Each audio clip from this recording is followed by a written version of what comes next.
हाँ जी, स्वागत करते हैं ਤੁਹਾਡੇ ਹੀ YouTube ਚੈਨਲ ਅਮਨ ਐਜੂਕੇਸ਼ਨ ਦੇ ਉੱਪਰ।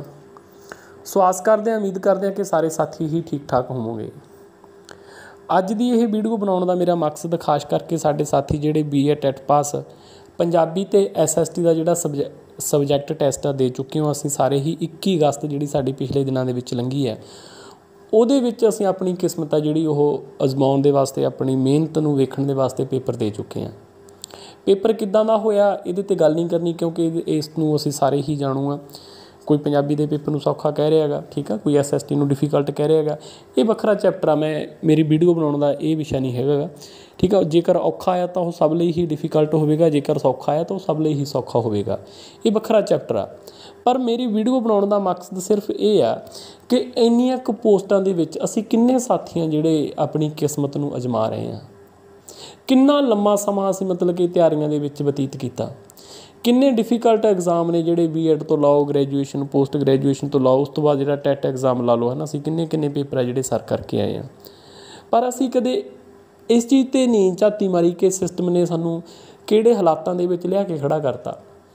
असीं किवें एक दो नंबरां दे पिछे एक दूसरे नूं पछाड़न ते लगे होए हैं। ਜਦੋਂ ਤੁਸੀਂ ਇੰਨੇ ਐਗਜ਼ਾਮ ਕਲੀਅਰ ਕਰ ਚੁੱਕੇ ਹੋ, ਤੁਸੀਂ ਗ੍ਰੈਜੂਏਸ਼ਨ ਕਰ ਚੁੱਕੇ ਹੋ, ਪੋਸਟ ਗ੍ਰੈਜੂਏਸ਼ਨ ਕਰ ਚੁੱਕੇ ਹੋ, B.Ed ਦੀ ਡਿਗਰੀ ਤੁਸੀਂ ਲੈ ਚੁੱਕੇ ਹੋ, ਤਾਂ ਸਭ ਤੋਂ ਵੱਡਾ ਐਗਜ਼ਾਮ ਜਿਹੜਾ ਸਾਡੇ ਵਾਸਤੇ ਹੁੰਦਾ ਗਾ ਟੈਟ ਦਾ ਐਗਜ਼ਾਮ ਆ, ਜਿਹੜਾ ਅਸੀਂ ਉਹ ਕਲੀਅਰ ਕਰ ਚੁੱਕੇ ਹਾਂ। ਤਾਂ ਇੱਥੇ ਇਹ ਗੱਲਾਂ ਕਲੀਅਰ ਕਰਦੀਆਂ ਨੇ ਕਿ ਤੁਸੀਂ ਕਿਸੇ ਵੀ ਪੱਖੋਂ ਘੱਟ ਨਹੀਂ ਹੈਗੇ ਹੋ।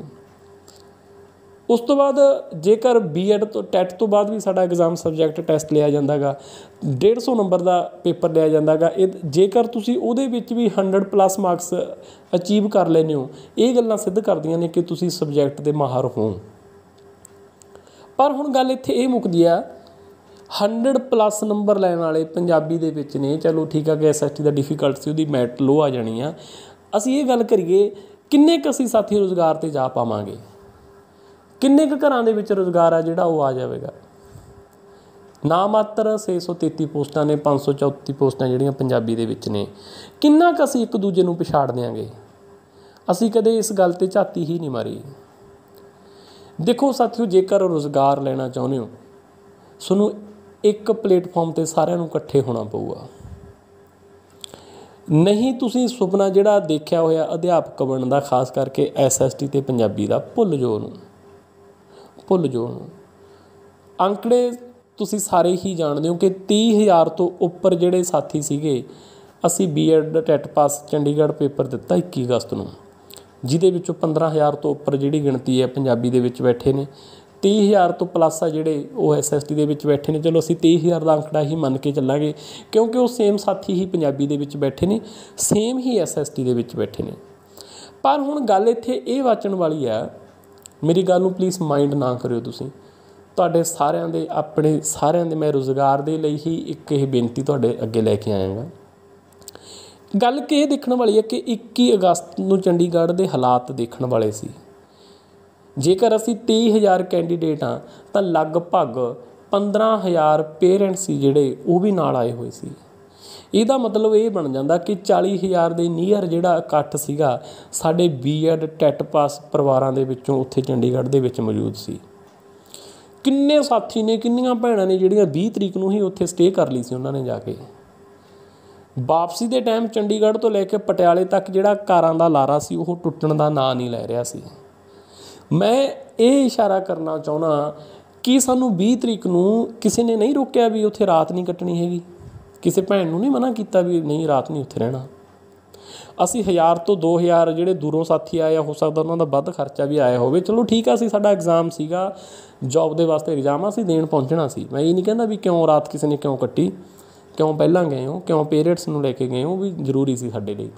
ਪਰ ਇਹਦੇ ਨਾਲ ਅਸੀਂ ਕਿਤੇ ਇਸ ਚੀਜ਼ ਨੂੰ ਕੰਪੈਰੀਜ਼ਨ ਕੀਤਾ ਵੀ ਜਦੋਂ ਅਸੀਂ ਇਹਨਾਂ ਧਰਨਿਆਂ ਦੇ ਵਿੱਚ, ਇਹਨਾਂ ਰੈਲੀਆਂ ਦੇ ਵਿੱਚ ਪੋਸਟਾਂ ਦੀ ਡਿਮਾਂਡ ਦੇ ਵਾਸਤੇ ਇੰਨਾ ਸੱਦਾ ਦਿੰਦੇ ਹੁੰਦੇ ਸੀ, ਕਿਤੇ ਜਿੰਨਾ ਇਕੱਠ ਅਸੀਂ ਹੁਣ ਚੰਡੀਗੜ੍ਹ ਦੇ ਵਿੱਚ ਪੇਪਰਾਂ ਲਈ ਕੀਤਾ ਗਾ, ਇਹ ਤੋਂ 50% ਹੀ ਅਸੀਂ ਇੱਕ ਦਿਨ ਕਿਤੇ ਚਾਹੇ ਸਿੱਖਿਆ ਮੰਤਰੀ ਰਿਹਾ ਗਾ, ਚਾਹੇ ਆਪਣਾ ਭਗਵੰਤ ਮਾਨ ਆ, ਇਹਨਾਂ ਦੇ ਦਰਬਾਰਾਂ 'ਤੇ, ਇਹਨਾਂ ਦੇ ਘਰਾਂ ਮੂਹਰੇ ਕਿਤੇ ਇੱਕ ਦਿਨ ਇੰਨਾ ਅਸੀਂ ਇਕੱਠ ਕਰਤਾ ਹੁੰਦਾ ਤਾਂ ਅੱਜ ਸਾਨੂੰ BP ਦੀਆਂ ਗੋਲੀਆਂ, ਬਲੱਡ ਪ੍ਰੈਸ਼ਰ ਦੀਆਂ ਗੋਲੀਆਂ ਲੈ ਕੇ ਸੌਣਾ ਨਹੀਂ ਪੈਣਾ ਸੀ। ਅੱਜ ਜਿਹੜੇ ਬਾਰ-ਬਾਰ ਪੁੱਛੀ ਜਾਂਦੇ ਆ ਮੈਟ ਕਿੱਥੇ ਜੇ ਜਾਊਗੀ, ਅੱਜ ਬਾਰ-ਬਾਰ ਅਸੀਂ ਚੱਕ ਕੇ ਪ੍ਰਸ਼ਨ ਪੱਤਰੀਆਂ ਆਪਦੇ ਨੰਬਰ ਜੋੜੀ ਜਾਂਦੇ ਹਾਂ। ਅੱਜ ਬਾਰ-ਬਾਰ ਅਸੀਂ ਫਿਰ YouTube ਨੂੰ ਦੇਖਦੇ ਹਾਂ, ਮੇਰੇ ਨੰਬਰ ਇੰਨੇ ਬਣ ਗਏ, ਮੇਰੇ ਇੰਨੇ ਬਣ ਗਏ। ਇਹ ਨੌਬਤ ਨਹੀਂ ਆਉਣੀ ਸੀ ਜੇ ਅਸੀਂ ਇੱਕ ਦਿਨ ਹੀ ਕੱਢਿਆ ਹੁੰਦਾ ਇੱਦਾਂ ਦਾ। ਉਹਨਾਂ ਇਕੱਠਾਂ ਦੇ ਵਿੱਚ, ਉਹਨਾਂ ਰੈਲੀਆਂ ਦੇ ਵਿੱਚ ਅਸੀਂ 100+ ਹੀ ਰਹਿੰਦੇ ਰਹੇ ਹਾਂ, 100 ਤੋਂ 200 ਦਾ ਅੰਕੜਾ ਹੋ ਰਹਿੰਦਾ ਰਿਹਾ ਗਾ। ਅਤੇ ਇਸ ਇਕੱਠ ਦੇ ਵਿੱਚ ਜਿਹੜੀ ਪੁਲਿਸ ਲਾਈ ਜਾਂਦੀ ਸੀ, ਜਿਹੜਾ ਪ੍ਰਸ਼ਾਸਨ ਲਾਇਆ ਜਾਂਦਾ ਸੀ, ਉਹ 2 ਤੋਂ 3 ਗੁਣਾ ਵੱਧ ਲਾਇਆ ਜਾਂਦਾ ਹੁੰਦਾ ਸੀ। ਫਿਰ ਵੀ ਚਲੋ ਮੈਂ ਸਲੂਟ ਕਰਦਾ ਉਹਨਾਂ ਸਾਥੀਆਂ ਨੂੰ ਜਿਹੜੇ ਅੰਦੋਲਨਾਂ ਦੇ ਵਿੱਚ ਲੜਦੇ ਰਹੇ ਨੇ ਅੱਗੇ ਹੋ ਕੇ।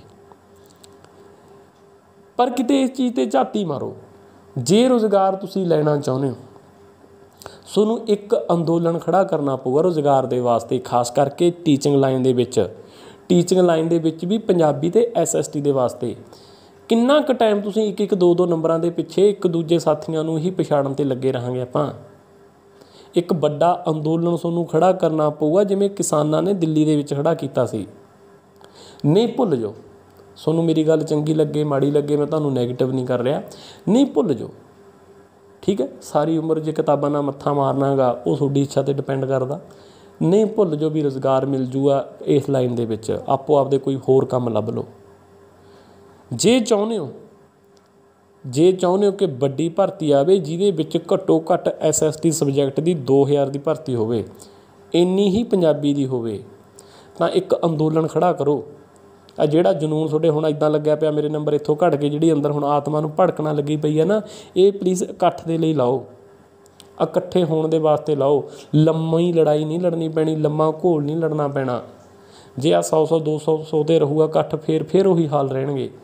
100-200 ਇਕੱਠਾ ਹੋਵੋਗੇ ਤਾਂ ਹੋ ਸਕਦਾ ਫਿਰ 100-200 ਪੋਸਟ ਦੇ ਸਰਕਾਰ, ਅਤੇ ਲਾਸਟ 'ਤੇ ਉਹ ਵੀ ਲਾਸਟ 'ਤੇ 5ਵੇਂ ਸਾਲ ਜਦੋਂ ਕੰਪਲੀਟ ਹੋਊ, ਫਿਰ ਭੁੱਲ ਜਾਓ ਤੁਸੀਂ। ਪਤਾ ਨਹੀਂ ਸਾਨੂੰ ਕਿਹੜੀ ਚੀਜ਼ ਦੀ ਸ਼ਰਮ ਆ।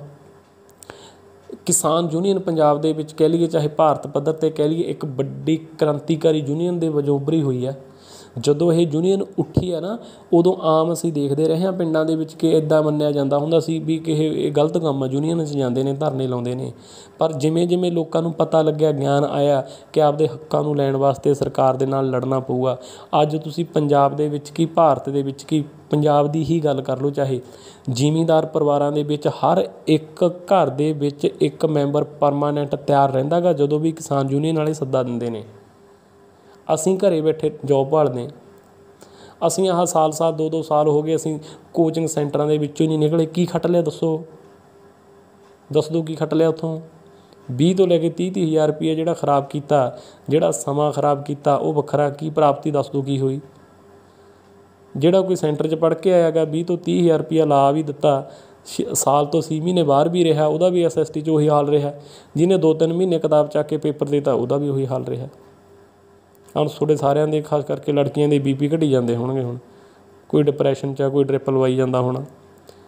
ਜੇ ਤਾਂ ਇਹਨਾਂ ਹਾਲਾਤਾਂ 'ਚ ਹੀ ਰਹਿਣਾ ਮੇਰੇ ਵੀਰੋ ਅਤੇ ਮੇਰੀ ਭੈਣੋ, ਫਿਰ ਤਾਂ ਹੈਗੀ ਤੁਹਾਡੀ ਮਰਜ਼ੀ।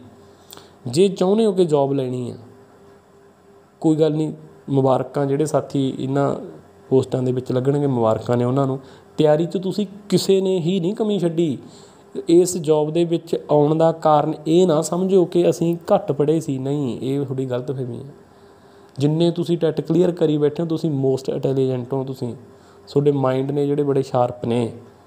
ਇਸ ਭੁਲੇਖੇ 'ਚ ਨਾ ਰਹੋ ਕਿ ਮੈਂ ਨੰਬਰ ਘੱਟ ਕਰਕੇ ਮੇਰਾ ਨੰਬਰ ਨਹੀਂ ਆਇਆ, ਨਹੀਂ, ਇਹ ਫਿਰ ਮੂਰਖਤਾ ਸਾਡੀ।